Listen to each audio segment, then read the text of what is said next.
तुलसी विवाह 2025 की आपको हार्दिक शुभकामनाएं। ओम तुलसी देव्यै नमो नमः। आइए जानते हैं तुलसी विवाह सरल विधि से कैसे किया जाता है। कहा जाता है, शास्त्रों में वर्णित है, तुलसी विवाह करने से नौकरी, विवाह, रोग, कर्ज, धन की परेशानी या कोई भी अन्य दिक्कत हो, वह पूर्ण रूप से श्री नारायण शालिग्राम भगवान तुलसी माता की कृपा से निश्चित रूप से दूर हो जाती है। तुलसी विवाह कब है? देखिए, तुलसी विवाह आप सभी चाहे तो 1 नवंबर को, चाहे तो 2 नवंबर द्वादशी के दिन कर सकते हैं। कार्तिक पूर्णिमा तक कभी भी आप तुलसी विवाह कर सकते हैं। सभी जन, कुंवारी लड़की, सुहागिन महिला, सभी को तुलसी विवाह करना चाहिए। जहां पर भी आप पूजन करते हैं, अपने आंगन पर, खुले चौक स्थान पर, चाहे तो गन्ने के मंडप बना लीजिए या शादी विवाह जैसे खूब सुंदर यहाँ पर सजावट कर लीजिए। इसे भव्यता के रूप में या साधारण सरल तरीके से किया जा सकता है। पति पत्नी साथ में अगर करते हैं तो निश्चित रूप से मन की कामना सिद्ध होती है। या अपनी क्षमता, शक्ति, सामर्थ्य अनुसार जैसा आपसे बन पाए उस स्वरूप में आप पूजन कीजिएगा। आपके पास जो कार्तिक महीने में पूजित तुलसी है, उसमें ऐपन, रंगोली सुंदर रूप में आप बना लीजिए। श्री नारायण का कोई सा भी विग्रह स्वरूप हो, भले ही शालिग्राम हो या कोई मूर्ति प्रतिमा श्री नारायण की हो, तो वह आप ले लीजिए। इस तरह से आपको किसी पार्टी में पीला रंग का स्वयं भी वस्त्र धारण करना है, क्योंकि यह श्री नारायण का बहुत पसंदीदा रंग है, पीताम्बर रंग। तो स्वयं के लिए भी वही रंग चुने, साथ ही अपनी इच्छा अनुसार आप जितना कर पाते हैं वह करने का प्रयत्न करें। श्री नारायण के विग्रह स्वरूप मैंने स्थापित किए हैं। इस पूजा में आप नारियल वाला अर्थात श्री कलश भी स्थापित कर सकते हैं, नहीं तो दीप कलश अर्थात अग्नि को साक्षी मानकर फेरे कराए जाते हैं, तो आप दीप कलश स्थापित करते हैं तो बहुत ही शुभ रहता है। देखिए, इस दिन चावल का प्रयोग ना करें। अगर एकादशी के दिन आप पूजा करा रहे हैं तो आप तुलसी विवाह कर रहे हैं तो इस चीज का ध्यान रखें। यही ध्यान में रखते हुए मैंने सिर्फ गेहूं लिए हैं। तो आप गेहूं किसी प्लेट में रख सकते हैं या गेहूं का यहाँ पर अष्टदल कमल बना सकते हैं, इच्छा आपकी है।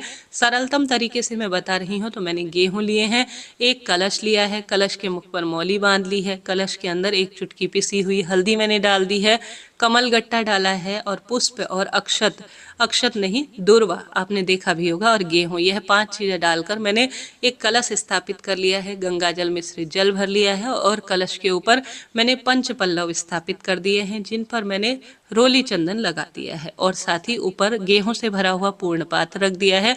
कलश में मैंने स्वास्तिक बना दिया है। इस तरह से ओम श्री गणेशाय नमः, ओम नमो भगवते वासुदेवाय, ओम महालक्ष्मी नमो नमः, तुलसी माता की जय, तुलसी माता की जय कहते हुए मैंने इस तरह से दाहिनी तरफ श्री नारायण और तुलसी माता के दाहिनी तरफ कलश को स्थापित कर दिया है।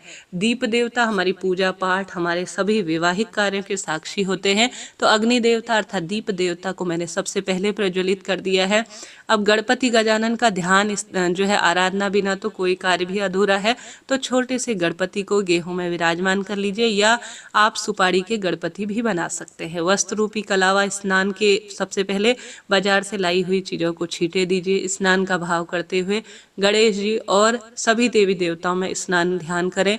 उसके बाद आप सभी जो है, सबसे पहले गणपति को वस्त्र रूपी कलावा और श्री नारायण को भी वस्त्र रूपी कलावा, तुलसी में भी वस्त्र रूपी कलावा समर्पित करें। अपने दाहिने हाथ में थोड़ा गेहूं और पुष्प लेकर आप अपने इष्ट पितृ देवी देवताओं का ध्यान करें और कहे कि मेरी इस पूजा में सभी कुल देवी मैया आप आए और मेरी पूजा आराधना को स्वीकार करें। ऐसी प्रार्थना कर कर संकल्प ली हुई वस्तु को भगवान जी के श्री चरणों में छोड़ दीजिए।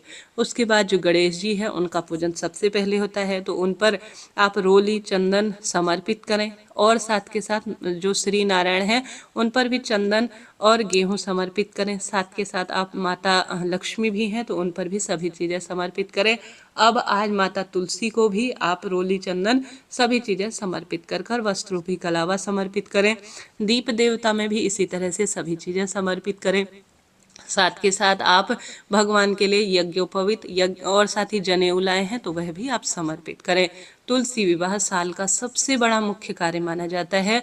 जिसने तुलसी विवाह कर लिया उसकी सच्चे भाव सच्चे मन से की गई कोई भी प्रार्थना निश्चित रूप से पूर्ण हो जाती है। तो आप इस तरह से सरल विधि से कर सकते हैं। तो कमेंट्स बॉक्स में तुलसी माता की जय, श्री नारायण की जय जरूर लिख दीजिए और साथ ही शंख इत्यादि यहाँ पर रख दीजिए, पुष्प समर्पित कर दीजिए। यह कार्य बहुत श्रेष्ठ है। जो भी करता है परम सुखों की अनुभूति स्वयं कर लेता है। इसे बड़े स्वरूप में भी किया जा सकता है, संक्षिप्त स्वरूप में भी किया जा सकता है। देखिए, हमारे घर कोई विवाह के लिए आते हैं तो सबसे पहले हम उन्हें तिलक लगाते हैं, वस्त्र उनको गिफ्ट में देते हैं, सभी चीज़ें उन्हें समर्पित कर कर उनका मुंह मीठा कराते हैं। तो ठीक वही प्रक्रिया है यह तुलसी विवाह के दिन। सबसे पहले गणेश जी को हम विशेष तौर पर मुंह मीठा कराएंगे, अर्थात मिष्ठान का भोग लगाएंगे। इसी तरह से मौसमी फल, मिष्ठान इत्यादि का श्री नारायण को भी भोग लगाएंगे। स्क्रीन पर आप देख पा रहे हैं। तो यहाँ पर हमारी पूजा और भोजन प्रसाद इत्यादि का कार्य संपन्न हुआ। अब हम विवाह की रस्म आरंभ करेंगे। यहीं पर जल का लोटा रख लेंगे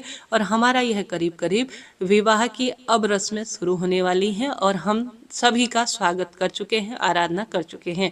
वैवाहिक कार्य में भी आपने देखा होता है यही होता है। अब आप सभी को क्या करना है, एक नई मेहंदी लेनी है। सबसे पहले श्री नारायण को मेहंदी लगानी है, फिर उसी उंगली से आप तुलसी माता को मेहंदी लगाएं और साथ ही श्री नारायण और तुलसी माता का आज विवाह है तो हल्दी लगाएं।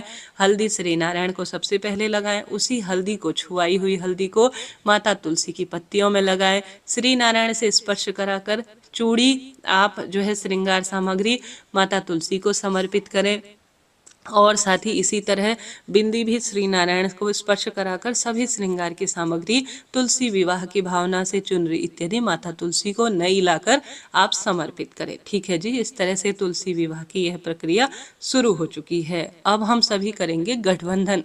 ठीक है, गठबंधन करने के लिए हमने इस तरह से श्री नारायण के निमित्त पीला वस्त्र लिया है और तुलसी माता को चुनरी उड़ाई है। अब हम सभी गठबंधन से पहले जयमाला की रस्म करेंगे। तो श्री नारायण को स्पर्श कराकर हम तुलसी माता को जयमाला की माला पहना देंगे और तुलसी माता से स्पर्श कराकर विवाह की जो प्रक्रिया होती है उसमें जो हमारे पास जयमाला की तुलसी जो है माला है उसे श्री नारायण को समर्पित करेंगे। गठबंधन कैसे किया जाता है, एक तुलसी माता की जो चुनरी है उसका कोना आप ले लीजिए और जो श्री नारायण की जो हमारे पास उनका दुपट्टा है या उनका वस्त्र है उसे ले लीजिए। गठबंधन करने के लिए 1 रुपये का सिक्का, थोड़ा गेहूं, दुर्वा और पुष्प, यह 4 चीज़ें रखकर आप सभी गठबंधन में, जैसे बहन बेटियां या कोई भी आपकी सखी सहेली या आप, इस तरह से गठबंधन की प्रक्रिया को पूर्ण करें। अब आप सभी को, जैसे अग्नि प्रज्वलित हो ही रही है, फेरे की रस्म होती है। एक व्यक्ति माता तुलसी को पकड़ ले, एक व्यक्ति श्री नारायण को आगे ले जाकर जो है आज विवाह की जो प्रक्रिया है उसके तहत फेरे लगवाए। अर्थात जैसे फेरे लगते हैं 7 परिक्रमा आप अग्नि की जो कलश है उसके चारों तरफ लगाएं। किसी कारण से अगर अग्नि के चारों तरफ जो है फेरे लगाने की प्रक्रिया नहीं है तो इस तरह से धागा लेकर 7 बार आप दोनों को, श्री नारायण और तुलसी माता को आपस में घुमाते हैं तो भी यह फेरों की रस्म मानी जाती है। ठीक है जी, कोई भी बात हो आप पूछ सकते हैं, आपका अपना चैनल है, जहां पर भी आपको समझ में नहीं आ रहा हो। अब सिंदूर दान की बारी है। एक सिक्का ले लीजिए, श्री नारायण से स्पर्श कराकर माता तुलसी को 7 बार या 5 बार नीचे से ऊपर की ओर श्री नारायण का सिंदूर समर्पित करें, अर्थात उनकी मांग भरे। ऐसा करना विवाह की प्रक्रिया को पूर्ण करता है। अब हम सभी जो तुलसी माता की हम सभी को पहनाना है मंगलसूत्र। एक नया मंगलसूत्र लाकर आप सभी श्री नारायण से स्पर्श कराकर विवाही के जो सभी कार्य होते हैं उसमें तुलसी विवाह में जो मंगलसूत्र पहनाया जाता है वह इस तरह से पहनाया जाता है। ठीक है, हमने सभी कार्य कर दिए, गठबंधन कर दिया, फेरे कर दिए, सिंदूर दान कर दिया, मंगलसूत्र पहना दिया। अब कन्या में हम देंगे दान। तो हम सभी को लेना है पैंट शर्ट का कपड़ा, गमछा भी ले सकते हैं, ब्लाउज पीस ले सकते हैं, मैंने ली है साड़ी, श्रृंगार की सामग्री ली है अपनी इच्छा अनुसार। 5 बर्तन आप ले सकते हैं, मैंने 5 बर्तन लिए हैं। यहाँ पर थोड़ा सा अनाज, आप एक समय का भोजन, कुछ दक्षिणा इसमें रखकर, आज तुलसी माता का विवाह है और मैं ये सब चीज़ें कन्यादान के निमित्त दूंगी, ऐसी प्रार्थना कर कर यहाँ पर आप रख दीजिए जैसे मैंने रखा है।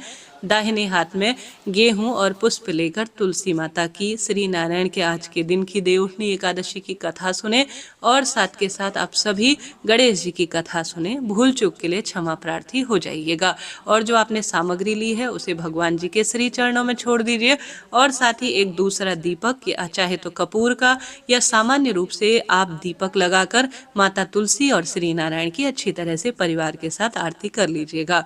पूजा में आपका मुख पूर्व या उत्तर दिशा की ओर हो, इस बात का आप ध्यान रखिएगा।